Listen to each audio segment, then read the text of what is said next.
जय हिंद दोस्तों। आज हम लुसेंट का निचोड़ पार्ट 2 लेकर आए हैं। आज हम इस वीडियो में संविधान संबंधित जितने महत्वपूर्ण भाग और उससे संबंधित जितने भी अनुच्छेद हैं उसका अध्ययन करेंगे। इस वीडियो को देख लेने के बाद आप किसी भी एग्ज़ाम में बैठते हैं या फिर एसएससी, रेलवे, बैंकिंग, कोई भी एग्ज़ाम में बैठते हैं तो भाग और उससे संबंधित अनुच्छेद से आपका क्वेश्चन कोई छूटेगा नहीं। एक ही वीडियो में हम आपका सारा कवर कर लेंगे। चलिए स्टार्ट करते हैं। हमारा भाग एक संघ और उसके क्षेत्र से संबंधित है। इसमें दो अनुच्छेद महत्वपूर्ण हैं। अनुच्छेद एक संघ का नाम और उसके क्षेत्र से संबंधित है। अनुच्छेद 3 नए राज्यों का गठन और मौजूद राज्यों के क्षेत्रों का सीमाओं के नाम में परिवर्तन से है। भाग दो नागरिकता से संबंधित है। इसमें अनुच्छेद 10 नागरिकता के अधिकारों की निरंतरता के बारे में चर्चा किया गया है। अनुच्छेद 11 संसद कानून द्वारा नागरिकता के अधिकार को विनियमित करने के लिए बोला गया है। भाग तीन मौलिक अधिकारों से संबंधित है। अनुच्छेद 13 मौलिक अधिकारों के साथ असंगत या उनका अपमान करने वाले कानून के बारे में बताया गया है। अनुच्छेद 14 में कानून के समक्ष समानता के बारे में वर्णन किया गया है। अनुच्छेद 15 धर्म, नस्ल, जाति, लिंग या जन्म के आधार पर भेदभाव निषेध है। अनुच्छेद 16 में सार्वजनिक रोजगार के मामलों में अवसर की समानता के बारे में चर्चा की गई है। अनुच्छेद 17 अस्पृश्यता का उन्मूलन किया गया है। अनुच्छेद 18 में उपाधियों का अंत किया गया है। अनुच्छेद 19 में अभिव्यक्ति स्वतंत्रता आदि के संबंध में कुछ अधिकारों की संरक्षण किया गया है।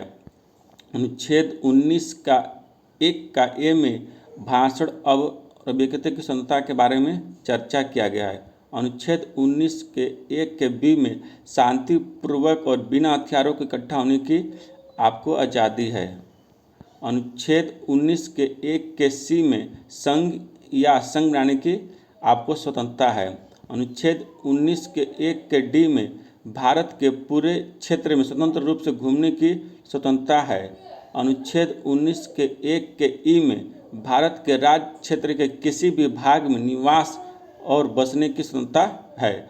अनुच्छेद 19 के 1 के जी में किसी भी पेशे का अभ्यास करने या कोई व्यवसाय या व्यापार करने की आज़ादी है। अनुच्छेद 21 में जीवन और व्यक्तिगत स्वतंत्रता की सुरक्षा का प्रदान किया गया है। अनुच्छेद 21 के ए में प्रारंभिक शिक्षा का अधिकार है। अनुच्छेद 23 में मानव यातायात या जबरन श्रम पर प्रतिबंध लगाया गया है। अनुच्छेद 24 में कारखानों आदि में बच्चों के रोजगार पर प्रतिबंध है। अनुच्छेद 25 में अंतरात्मा की स्वतंत्रता और धर्म से स्वतंत्र पेशे, अभ्यास और प्रचार की स्वतंत्रता के बारे में वर्णन किया गया है। अनुच्छेद 29 में अल्पसंख्यकों के हितों की रक्षा किया गया है। अनुच्छेद 30 में अल्पसंख्यक का शैक्षणिक संस्थानों की स्थापना और प्रशासन का अधिकार है। अनुच्छेद 32 में रीट सहित मौलिक अधिकारों को लागू करने का उपचार का वर्णन किया गया है। अब हम आगे हैं भाग 4 निर्देशक सिद्धांत के बारे में वर्णन किया गया, नीति निर्देशक सिद्धांत के बारे में वर्णन किया गया। इसमें जो महत्वपूर्ण अनुच्छेद है उसके बारे में हम आज आगे पढ़ेंगे। अनुच्छेद 38 लोगों के कल्याण को बढ़ावा देने के लिए एक सामाजिक व्यवस्था को सुरक्षित करने के लिए राज्य के बारे में वर्णन किया गया है। अनुच्छेद 39 के में समान न्याय और मुफ्त कानूनी सहायता प्रदान किया गया है। अनुच्छेद 40 में ग्राम पंचायतों का गठन किया गया है। अनुच्छेद 44 में नागरिकों के लिए समान नागरिकता संहिता है। अनुच्छेद 45 में 6 वर्ष से कम आयु के बच्चों के लिए प्रारंभिक बाल्य व्यवस्था, देखभाल और शिक्षा प्रदान किया गया है।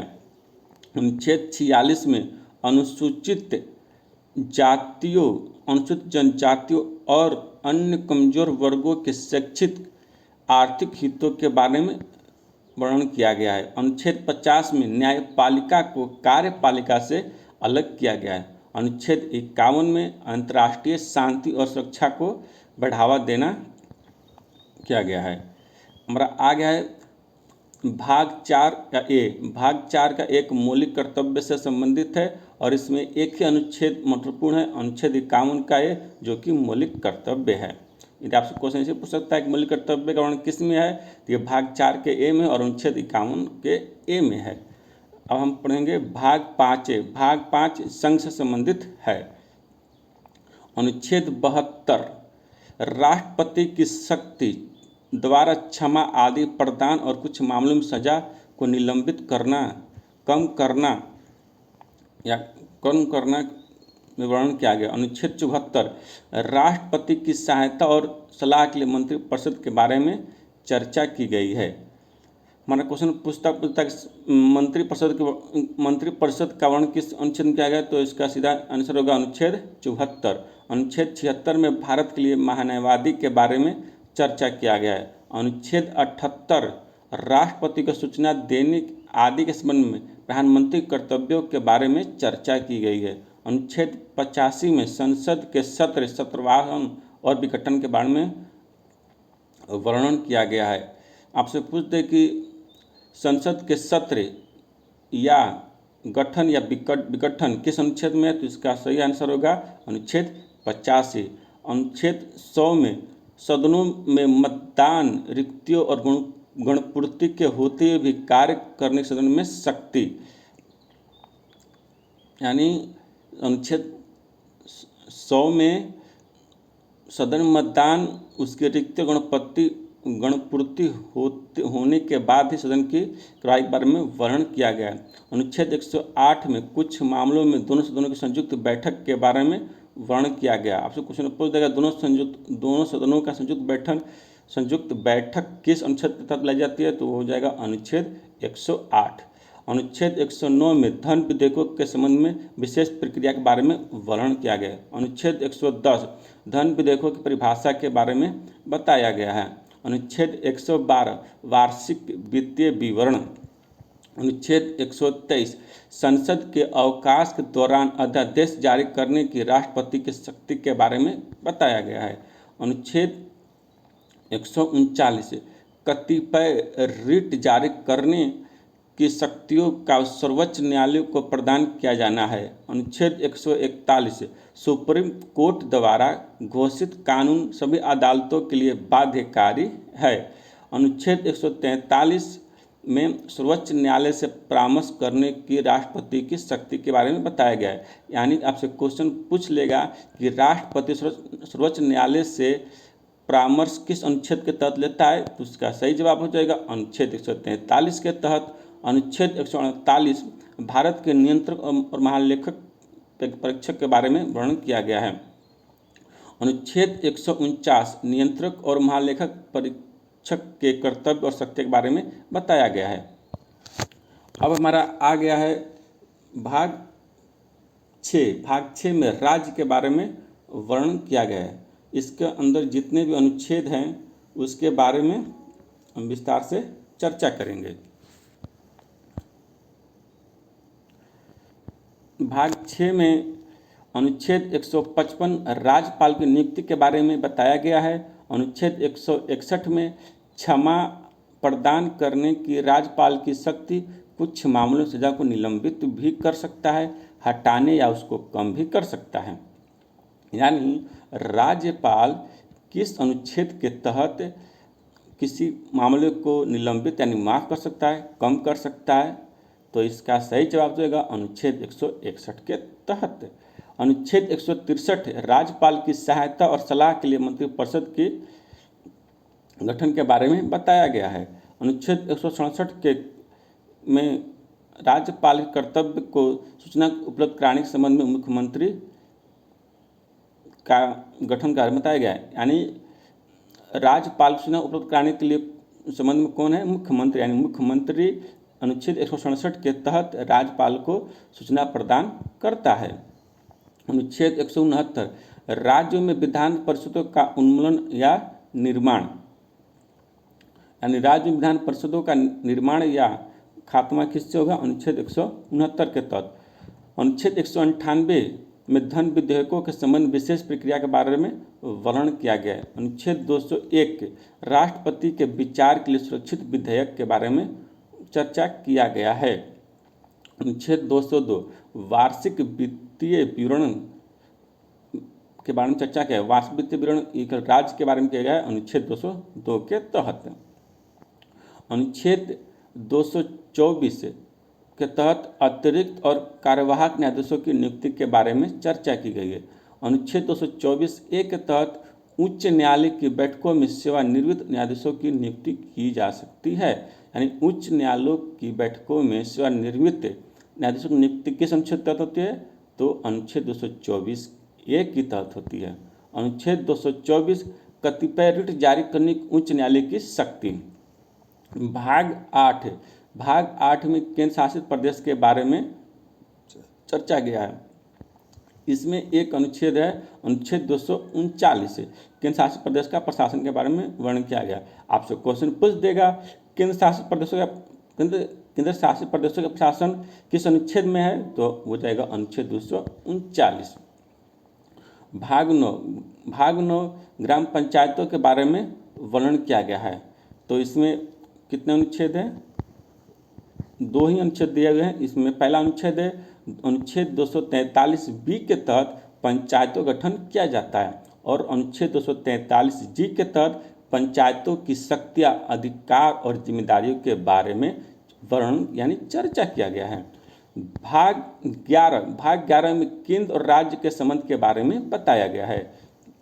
इसके तहत 3 अनुच्छेद महत्वपूर्ण हैं जो हम अभी देख लेते हैं। अनुच्छेद 249 के तहत राष्ट्रीय हित में राज्य सूची में किसी मामले के संबंध में कानून बनाने की संसद की शक्ति के बारे में बताया गया है। अनुच्छेद 257 में कुछ मामलों में राज्य पर संघ का नियंत्रण, यानी कुछ मामलों में राज्य संघ पर भारी पड़ेगा, किस अनुच्छेद में वर्णन किया गया? तो अनुच्छेद 257 में।